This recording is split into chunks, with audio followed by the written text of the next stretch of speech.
I'm Sukhjinder Singh, and this is SEO in 2024 Additional Insights.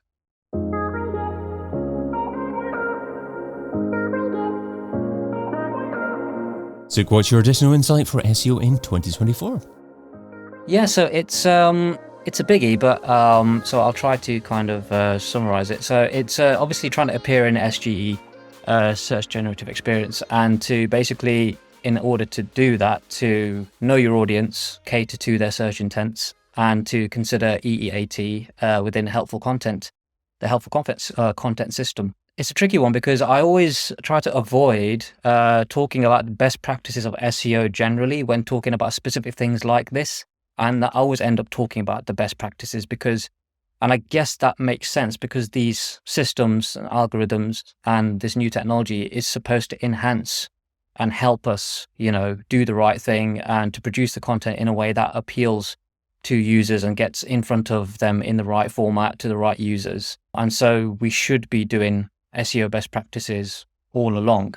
Yeah, just talking about SGE, E.E.A.T and helpful content, I'm probably going to refer back to best practices, but I'll try to be as specific as possible. Like, for example, with SGE, what I've noticed is so far is that, you've got to be doing all the standard best practice SEO things like, targeting the topics that you actually have authority and experience in, and obviously producing it in the correct way, the correct format, your technical SEO and your content marketing and link building, etc. So that you're already appearing on page one for certain queries. But with SGE, I've noticed that specifically you need to be a bit more exact match and specific with that topic and the way that you're optimizing it, similarly to, rich snippets and Q&A content and answers. So I noticed that difference straight away and in a lot of the case studies I've seen online as well. So that's the main difference that I saw with this bit of new technology. And with regards to knowing your audience, targeting their search intent, and looking at E.E.A.T and helpful content. To be honest, so I've been doing SEO for 15 years and I've had the good experience of basically seeing all these different algorithms come into effect and Google being a bit more open about, what's involved in them and what we need to do, and which is great.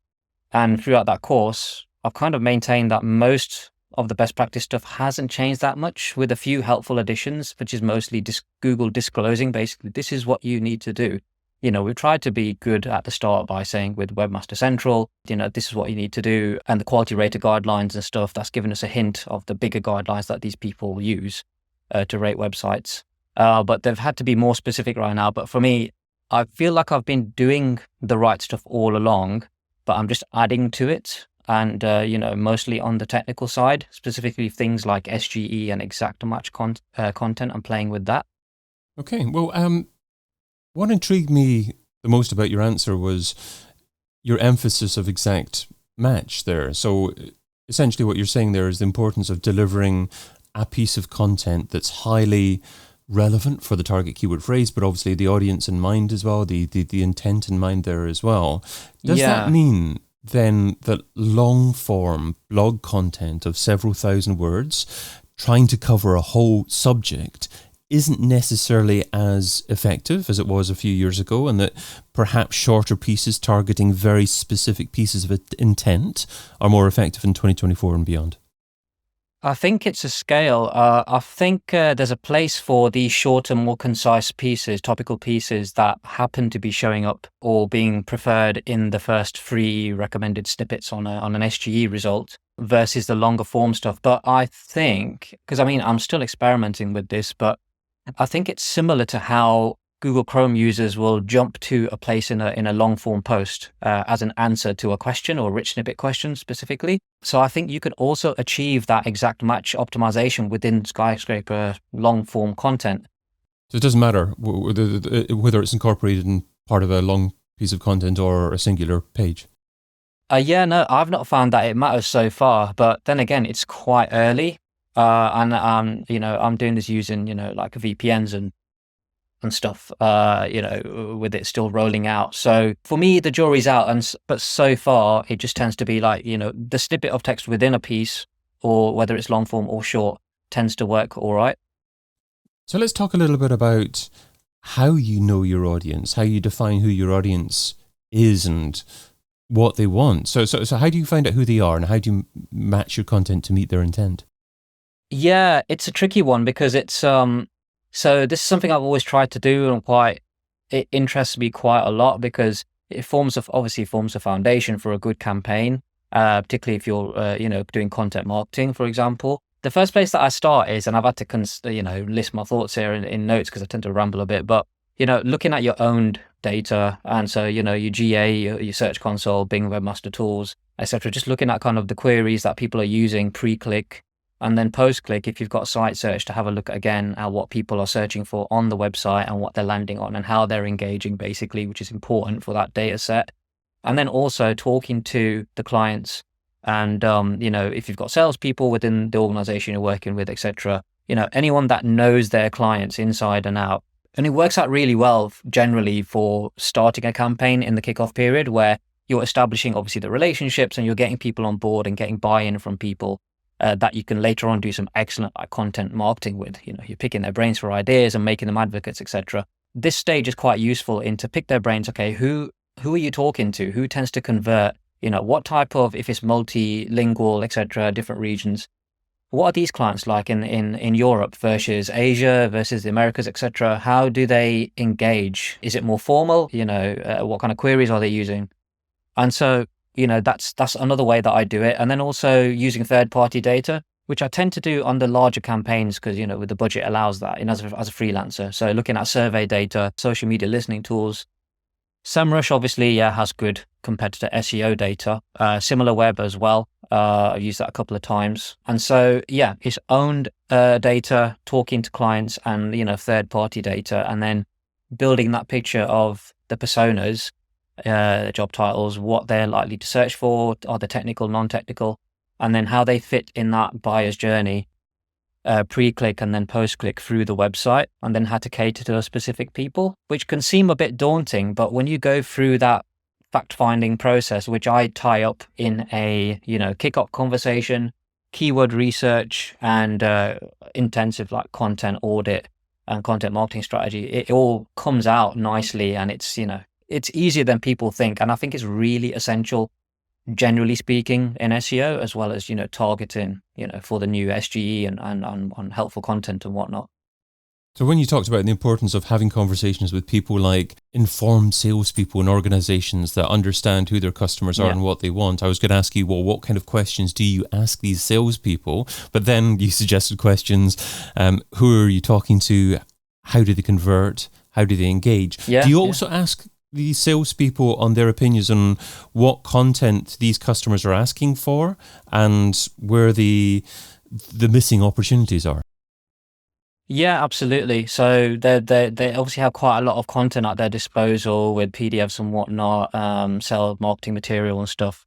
A lot of people have it gated as well, which I try to repackage. So we try to ask them, okay, what are they throughout that journey? What questions are they asking?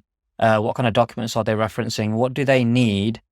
What does that persona's job title need to then make a decision together, package together to then get that approved by their superiors and stuff? What is that content entailing? And then how can we package that for them on the website? If they are a common persona, like an acquisition manager or something, or a technical person, what kind of technical documentation, right down to, hey, select from a drop down or whatever. I need technical documentation. I need this documentation. What are the financial benefits of this, etc. Even if it's offline, try to package it and make it easy as much as possible. Your answer also reminded me of a book called They Ask You Answer by Marcus Sheridan. And he also encourages, when he's talking to salespeople and organizations, to get them to record the 5 top questions that customers typically ask and record a video on that so they can use that as part of their follow-up process. Do you get other people within organizations to record content for that organization? Yeah, I have done a couple of times through interviews and stuff, because that tended to be an easy way to get, answers out of them and in a conversational way. But I've deferred to content writers and marketers to do that because they do it best, I find. And it's a really good technique. I mean, they've done it with me.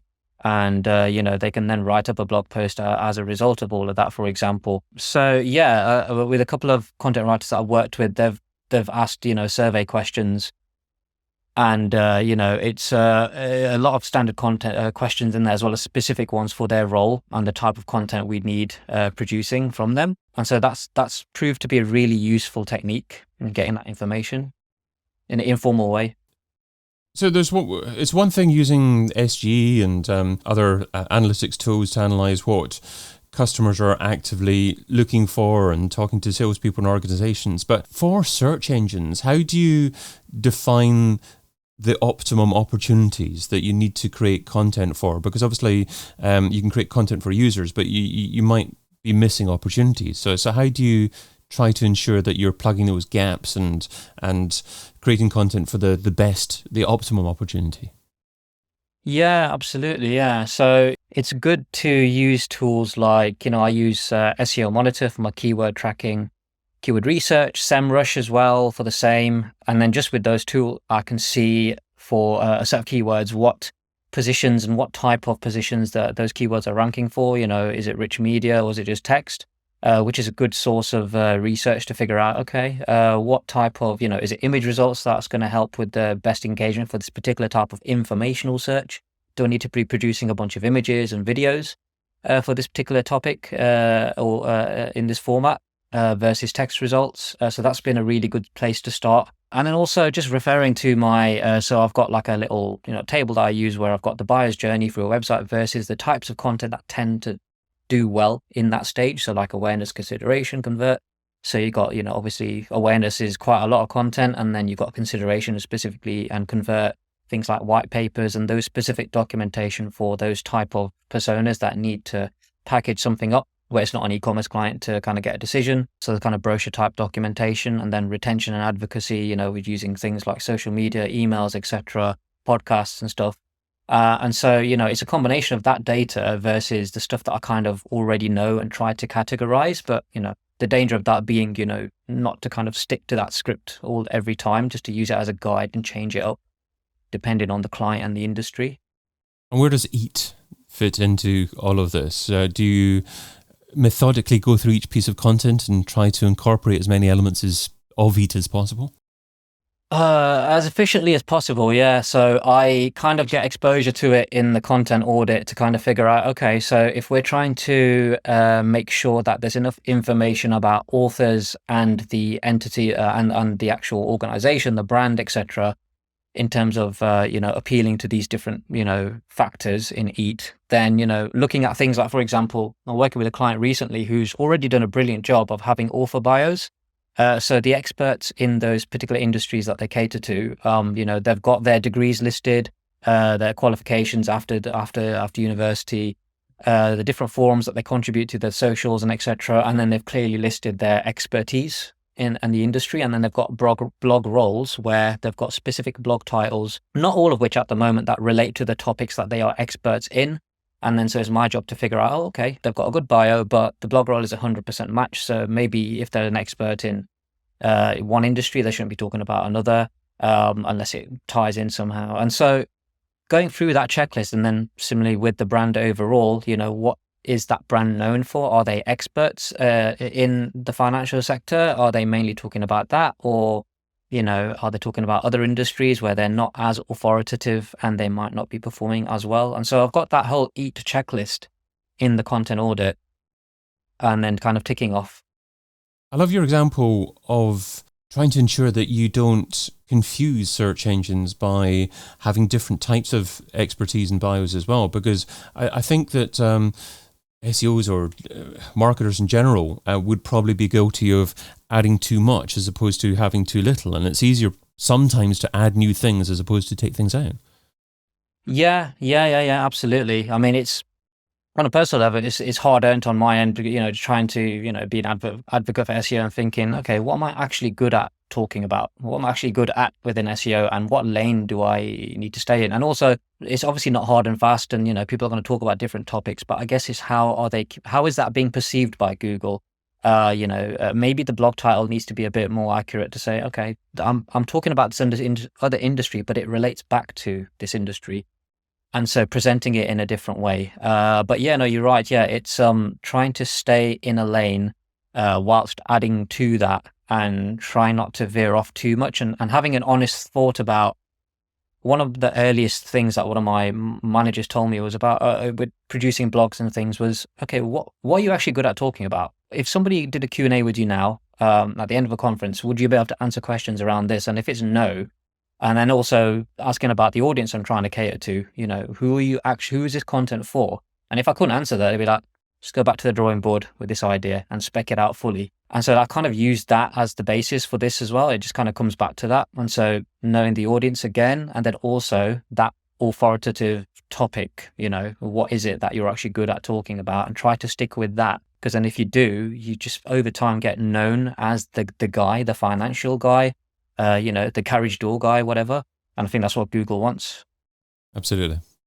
Well, you've shared what SEO should be doing in 2024. Now let's talk about what SEO shouldn't be doing. So what's something that's seductive in terms of time, but ultimately counterproductive? What's something that SEOs shouldn't be doing? Yeah, I'm referring to a couple of notes because I made this. There's quite a few, and I thought I don't want to talk about the same stuff. So I would have said AI produce content, and not in a bad way. It's just obviously in producing lots of long form content and not adding the human factor to it and editing and making sure the facts are okay and everything like that. I would have said that, but what I keep coming back to is neglecting clients, or rather not keeping up to date with the satisfaction of your clients and their knowledge about the SEO industry. So basically trying to have regular check-ins with them. So I think it's quite, and I think from my perspective, I hate to say lazy, but it's kind of, it happens, in the churn of working with lots of clients, particularly if you're at an agency, and you might miss a few things and a few cues, like a client wasn't happy with this thing, or they don't know where you stand on AI at the moment. Maybe they got some anxiety themselves. Oh, is my agency able to cater to this new technology? Can we catch up? Or I seem to be having the same content ideas and things like that. And so trying to figure out, okay, is my client happy with the current strategy? Am I able to update it based on the industry changes at the moment? And am I communicating effectively to the client all of these changes, what it means to them in a positive way, and how we're going to basically, exploit these changes and improve on things? So it kind of goes back to client relationship management and building and maintaining that basically, and reassuring them that we're on the right track. Sukhjinder Singh is freelance SEO consultant at I Do SEO, and you can find him over at idoseo.co.uk. Sukhjinder, thanks so much for adding your additional insight to SEO in 2024. Thanks, David. It's a pleasure. I've been your host, David Bain. You've been listening to an episode of SEO in 2024 Additional Insights, a Majestic series that complements the original SEO in 2024 podcast, video series, and book. Find out more at SEOin2024.com.